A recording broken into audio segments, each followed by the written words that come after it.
హుజరాబాద్ నియోజకవర్గంలో ఉన్న దళిత కుటుంబాలందరికీ కూడా నమస్కారాలు. కేసీఆర్ గారు దళిత బంధు అనే ఒక పథకం పెట్టి పైలట్ ప్రాజెక్ట్గా హుజరాబాద్ నియోజకవర్గాన్ని తీసుకొని హుజరాబాద్ నియోజకవర్గంలో ఉన్న ప్రతి దళితుని కుటుంబంలో వెలుగు నింపింది కేసీఆర్ గారని చెప్పక తప్పదు.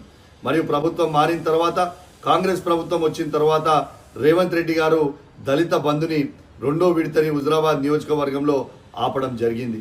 ఇవాళ మీ అందరి ఆశీర్వాదంతో నేను ఎమ్మెల్యేగా గెలిచిన తర్వాత అసెంబ్లీలో నా మొట్టమొదటి స్పీచ్ నా హుజరాబాద్ నియోజకవర్గంలో ఉన్న ప్రతి దళిత కుటుంబానికి రెండో విడత ఇయ్యాలని గర్జించింది అసెంబ్లీలో మీ అందరికి కూడా తెలిసిన విషయమే. అదేవిధంగా కరీంనగర్ జెడ్పీలో కూడా మంత్రి పొన్నం ప్రభాకర్ గారిని, కలెక్టర్ గారిని కూడా ఖచ్చితంగా మీరు రెండో విడత దళిత బంధు ఇవ్వాలని నిలదీసింది మీకు తెలిసిందే.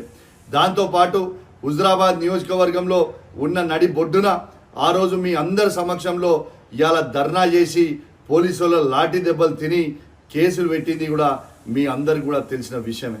ఇవాళ దాంతోపాటు మొన్న జనవరి 12 తారీఖున ముగ్గురు మంత్రులు ఉత్తమ్ కుమార్ రెడ్డి గారు, శ్రీధర్ బాబు గారు, పొన్నం ప్రభాకర్ గారిని గట్టిగా నిలదీసిన తర్వాత ఇవాళ ఈ ప్రభుత్వం దిగొచ్చింది. వాళ్ళ మెడలు వంచి మీ అందరికి కూడా ఇవాళ రెండో విడత దళిత బంధు ఇప్పిస్తుంది కూడా మీ అందరికి కూడా గుర్తు చేస్తా ఉన్నాను. మీ అందరికి కూడా ఈ దళిత బంధు రెండో విడత రావడం నాకు చాలా సంతోషకరం. నేను మీకోసం పోరాటం చేస్తే నా మీద ఎట్లా కేసులు పెట్టిరో మీరు అందరు చూసిర్రు. జెడ్పీ ఆఫీస్లో మీకోసం నిలదీస్తే కేసులు పెట్టిర్రు. ఇలా మొన్న ముగ్గురు మంత్రుల సమక్షంలో కలెక్టరేట్లో నిలదీస్తే కేసులు పెట్టిర్రు.